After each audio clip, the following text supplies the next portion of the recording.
hello there. This is not the way I'm going to be starting videos. I just wanted to show off my new chair. It's Nezuko. That's it.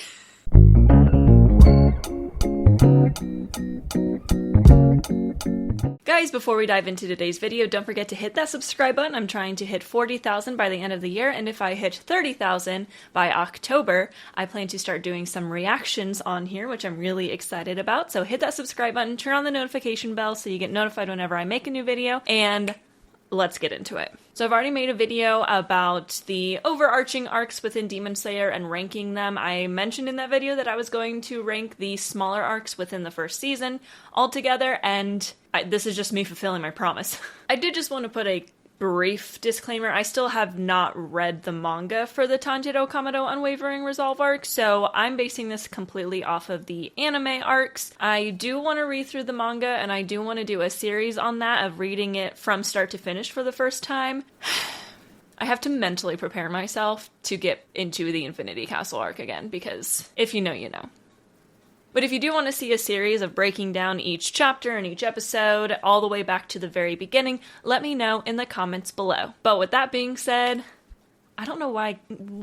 What do I do with my hands? I don't know why I keep doing that. Anyway, so there are a total of 6 mini arcs within the first arc, which is the Kamado Tanjiro Unwavering Resolve arc, which I keep switching it around. I don't know if I want to say it like an English speaker or a Japanese speaker, but I don't know what to do there. So anyway, I'm going to rank them from 6th all the way to 1st. I think everyone is pretty much in agreement on the favorite arc of the season. Okay, I'm taking way too long to get into this. Coming in at number 6 is the Rehabilitation arc. Now, if you did watch my ranking of the all arcs of the story, you'll know that I'm a girl who really likes action. I'm a girl who really likes intense fight scenes. So all of the training arcs in Demon Slayer are still really good. They just don't really follow what I really enjoy out of an arc or a season or anything like that. I really enjoyed the Rehabilitation arc. I like that we get development on Kanao and Shinobu during this arc. I love seeing Tanjiro train. Whenever I watch this arc, I am very, very motivated to get in the gym and work way harder than I normally do, because I feel like a lazy person if I don't do anything while I watch Tanjiro be like insanely crazy training. However, in the grand scheme of things, I would say this arc just kind of falls to the wayside because it's mostly about training and rehabilitating, and there's no really amazing action sequences in it, so it falls into number 6. Coming in at number 5 is the Final Selection arc. Now, Final Selection arc does include the first episode as well, so it pretty much goes all the way until he officially becomes a Demon Slayer and gets his first mission, and I have to say that this arc is very, very good for an opening arc. I remember when I watched this for the first time, my husband and I were watching it together, and as soon as Tanjiro was narrating the fact that like 2 years had gone past, in one episode, we looked at each other and we were like, I like this anime. It gets to the point, it develops the story well, it's exciting, it's interesting, it gets you feeling for the characters already because Urokodaki has this like desire for him to survive, and he gets very protective over Nezuko. It sets up the fact that Tanjiro is an extremely traumatized boy. It introduces Sabito and Makomo. Like, there's so much that happens in the Final Selection arc that just does such a great job at building the story up. However, when it just comes down to it within the season as a whole, it falls to 5th just because I think there's a lot of really strong mini arcs within this season, and even though this one is really strong as well, it just kind of is more of a build-up than anything else, and that's why it ends up in 5th. Coming in at number 4 is the Swamp Demon arc, or more officially, apparently it's called the Kidnapper's Bog arc. We're getting into the phase where I feel like a lot of these mini arcs are kind of the same. I really enjoyed this arc. I like how they built up the teamwork of Tanjiro and Nezuko during this, and that they both kind of worked really hard within the fight, and neither one would have survived without the other, essentially. I mean, technically, all of these fights, Tanjiro wouldn't survive without Nezuko. Nezuko, at the end of the day, would be fine as long as she didn't run into a Slayer. However, just their teamwork, it really showed off how well they work together, because this is the first time that they get to, how it's different, how demons get confused by it because they've never seen it before, kind of showing us that Tanjiro is a little bit different than the rest because he's with a demon, and I really enjoyed that. I also feel like it just developed Tanjiro's battle style pretty well. At the same time, it was a very basic starting arc, where it's the second arc of the show, it's our first mission, it's pretty straightforward, nothing too crazy happens, the demons are fine. Honestly, the fact that the way that they sound is like nails on the chalkboard for me with the teeth, and I know a lot of people agree with me on this, that's kind of why it's in fourth. It was overall really, really good. It's enjoyable. I love the music involved with it. I do like that the demons can kind of, they're all like the same person, but they can spawn in different areas. It was a very challenging first fight for Tanjiro, and I liked it. Alright, we're into our top 3 already, and coming in at number 3 is the Tsuzumi Mansion arc. Now, there is a lot to like about this arc, and I honestly went back and forth between my 3 and 2 for quite a while, which I'll talk about why the number 2 ended up number 2 in a moment. I think that the Tsuzumi Mansion arc was probably where in the story I was like, okay, this is pretty good. I was thinking it was good the entire time, but this is when I was like, oh, okay. I understand now why so many people told me to watch this show. I really liked how Tanjiro had to work through a lot of pain and injuries from past battles. Like, it didn't just like, oh, in the last battle he broke his leg and rib and then we never thought about it again. It actually affected him, and he had to learn how to kind of work through that. And I think that developed him well for later on in the story when he becomes a little bit better at just ignoring the pain and continuing on, because I think he taught himself kind of the breathing technique based off of this experience to be able to move forward even through pain that would take a regular human being out. Like, if I had a broken rib, done. I'm laying down in a hospital bed, not moving. This, of course, also introduced Inosuke and Zenitsu, and they are my favorite trio in anime. I love them so dearly. I really like how they were introduced. I like how Zenitsu was just wild and crazy, and yes, he is a little bit annoying. When I watched this with my sister, this is her first and only anime so far, I had to pause it and warn her. I was like, just so you know, we're about to meet a very loud and very crazy character. This is pretty common in anime, so since this is your first one, I want to make you aware that you might find him extremely annoying. And then she ended up finding Inosuke more annoying. Yeah. But even this arc alone, like from start to finish, develops Zenitsu a lot. He goes from just this crazy scaredy cat that is making even Tanjiro mad, which was kind of funny to see, to being very protective over something that he doesn't know what's going on. All that he knows is that it's a demon in the box. And all Tanjiro did was tell another person that that box was more important than his own life. And so for him to take on a beating from Inosuke to protect it while Tanjiro wasn't there, I really, really liked that little development, because I think it shows us very quickly that Zenitsu is not just the comic relief character, that there is more to him. And while he follows the comic relief and the loud, annoying, crazy for pretty much the entirety of the show, he still has those good tendencies, because at the end of the day, he still is a good person. He's just very scared.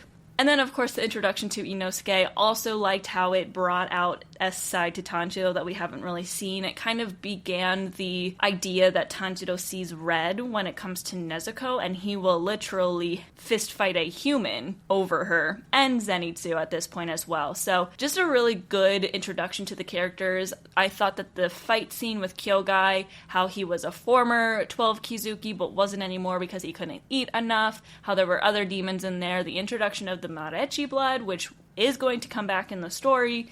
Everything about it was just really, really well done. I think that it's more of like a superhero arc. I don't know how to explain it. Just, it gives me the chills when I watch it. The OST started to get really, really good during it.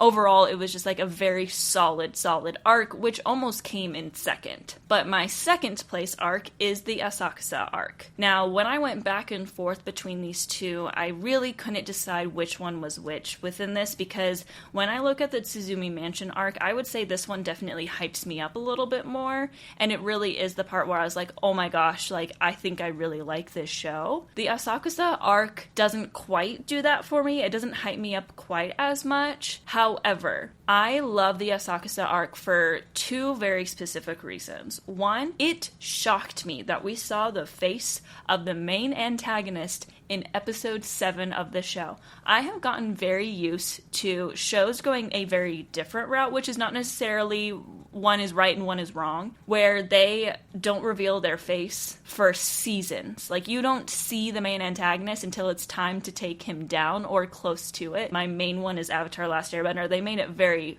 obvious that they were not going to show his face until season 3, which was like the home stretch of the show. And I like that they did that for that show. I like that for Demon Slayer. We see him immediately. We know what he looks like, which of course means we had to start all the Michael Jackson jokes, which are funny but also extremely overused. And I get very tired when people comment on my like TikToks and everything when I call him Muzan, and they're like, what do you mean Muzan? Isn't that Michael Jackson? I'm like, can we come up with a new joke, please? But not only for them to reveal his face so early on, but for Tanjiro to actually interact with him. So we're seeing already the main antagonist possibly against the main protagonist, but of course that wasn't going to happen because Tanjiro was not ready to fight him in this moment. He would have died instantly if Muzan was in a position where he could have fought him. But I really like that we know early on what Muzan looks like. And then I really liked that the Asakusa arc also established that outside of Nezuko, who's kind of an anomaly, there are good demons. I think it could have been easy to introduce Tamayo and Yushiro and just be like, oh, okay, like there are some demons that are against Muzan, and just establish that and then move on with the story. But they keep coming back and they are very relevant to the story until the very end, which I think is just really good writing, because I think I can't get into super in-depth conversation about how I think that carries us through the story, and it's actually a really interesting plot line. However, just the fact that humanity has some demons on their side, but demons don't have any humanity on their side, very much is important to the plot. I'll just say that. That's an important plot point that we'll talk about after the story is fully animated, so I don't spoil anyone in this video. But just the introduction of demons actually being good outside of the anomaly of Nezuko, and not only that, but they're going to be helpful and they're going to help fight the fight, even if it's just a, hey, you're going to help me develop a medicine that's going to help me with my personal goal of turning my sister back into a human. And now, like, at Hashira training, we know that they're also helping just the fight against Muzan in general, but this is extremely important to the story. They are very important to the story from now until the end, and I think those 2 points of Muzan and Tamayo and Yushiro all being introduced in this arc is why it just edges out the Tsuzumi Mansion arc. Obviously, Tsuzumi Mansion does introduce 2 of my absolute favorite characters in Inosuke and Zenitsu, and my favorite trio of all time. However, when it comes to storyline, Asakusa was just very interesting, and it had a really good fight scene. You know, seeing Susumaru and Yahaba with the arrows and the tamari, and then it's kind of the first introduction of the Muzan curse. It's the first introduction of seeing that maybe these demons truly are manipulated, because we got like a backstory-ish with the hand demon during final selection, but that wasn't really, oh, he was manipulated. It was more of just a quick little like, hey, demons used to be humans, and a lot of them come from messed up past. And then when it came to Susumaru, this was the first time we were like, oh, like you were probably a child who maybe was sick and just wanted to play, and probably Muzan was like, I'll make you better, but didn't tell you exactly what was going on. It was also the introduction of just how strong the 12 Kizuki was going to be, because they were very strong, but they weren't 12 Kizuki. There was just so much that happened in this arc, and now that I'm really talking about it, I'm like, man, yeah, this was a really, really good arc. So I solidly put it in second, because it developed the story probably the best of any arcs in the first season, even better than, like, Entertainment District did, honestly. Entertainment District develops the story in a way that we defeat Upper Six, of course, but outside of that, Entertainment District could have been anything. The reason it's most people's favorite is because of how hype it was, which was me. I'm one of those people. Alright, but finally, coming in at number 1, this should be no shock to anyone. It is the Mount Natagumo arc. Again, is this a surprise? No. The Mount Natagumo arc is I probably like it better than, I'd have to really sit and think and see if I like it better than like a full season arc. But the Mount Natagumo arc starts out so well and so much goes down. First of all, episode 19, Hinokami. I mean, top 5 episodes from the show, maybe even top 3. I'd have to go back and look. But the introduction of the song, the introduction of Hinokami Kagura, the flashbacks, the siblings working together so well, making me cry. I remember watching this episode and being like, was that the season finale? I was shocked when there was still, I think, 7 episodes after that. The way they ended it, I was sitting there like, oh, that's the end of the season, all right. And then my husband was like, no, that's not the end of the season. There's still more to go. And I was like, oh, okay. I was not used to the whole anime does that differently because I grew up watching like network television and that sort of thing where if there was anything special like that, that was the season finale. There was no way they would throw an episode like that into the middle of a season. I know this is where the show got really popular. I know that when this episode came out is when everyone and their mother started talking about Demon Slayer. And this was well before I started watching it. I think it was before I started actually watching, because it was in 2019. So this is before I even started watching anime. And so I knew nothing about this episode being so popular on the internet. Or if I saw something, I didn't have interest in it because I was at the time not an anime watcher. But the animation, the music, the voice acting, the story, the siblings, everything about episode 19 is just incredible, 10 out of 10. And then you add to it that Zenitsu also had an incredible moment with the Thunderclap and Flash with the brother spider. And we had all of that like really cool animation for that where we kind of got some development from him. We see kind of why he acts the way that he acts. He's been abandoned his entire life. Like he's had no family except for his trainer. And even then his trainer was like kind of abusive to him at times. I really liked that development of him. I liked the development that Inosuke is the only person here who, like, could not defeat any demon by himself. Although, did Tanjiro defeat any of the demons by himself? I don't think so. And it was good development for Inosuke. I think even though he became even more prideful after it, I think that he carried what he learned from this battle through the rest of the story, and he wouldn't get to where he got by the end of the story if he hadn't experienced this on Mount Natagumo. It introduced 11th form Gyu, which was I don't know what that was.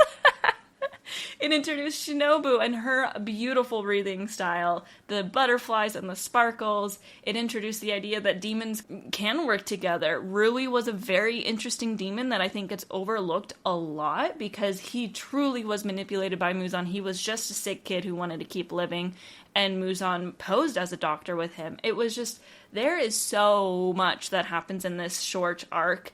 It is so good. And to think that it still is not even my favorite arc in the show, or could be behind all the other arcs that happen afterwards, just goes to show how good this freaking show is. I cry, I get chills, I get excited, I get hyped, all within the, 6 episodes that this arc covers. So Mount Natagumo is a 10 out of 10 arc. Episode 19 will forever go down in history as one of my absolute favorite episodes of anime. I will just turn it on whenever I feel like feeling something. But not like sobbing like I would for the end of Swordsmith Village. But anyway, that is my list for the mini arcs within season 1. Yes, I definitely want to go in and read the manga. I know that there are some differences, some things that maybe got taken out, and I also know that there's a lot more narration in the manga than there is in the anime, so I want to kind of see what's narrated, what's a little bit different, maybe things are explained a little bit better in other ways, so I'm really looking forward to that, but this is my list. So I've ranked everything that I can possibly think of outside of just all of the cast, and that'll be a tier list because there's no way I can make a list ranking all of them. So be on the lookout for a video like that. But that is it for today's video. If you liked this video, don't forget to like the video and also subscribe to my channel. You can also follow me on social media. I am at Looking Nerdy on Instagram, X, and TikTok. I am currently trying to grow my platform on Instagram, so if you are a fan of cosplay posts, silly reels, or unhinged day-to-day story posts, please follow me on there. I'll put the link in my description. Also, if you're a big fan of Demon Slayer podcast, go follow my podcast account, the Hashira Half Hour. I run a podcast with my 2 friends. We have a lot of fun. We've discussed all the episodes of Demon Slayer so far. We do intend to talk about some other animes eventually as well. We've already talked about Jujutsu Kaisen and Attack on Titan as well. So if you want to check that out, if a podcast interests you at all, the link is in the description as well. But again, thank you so much for watching today's video. I'll see you next time. And with that, I always say, Matane.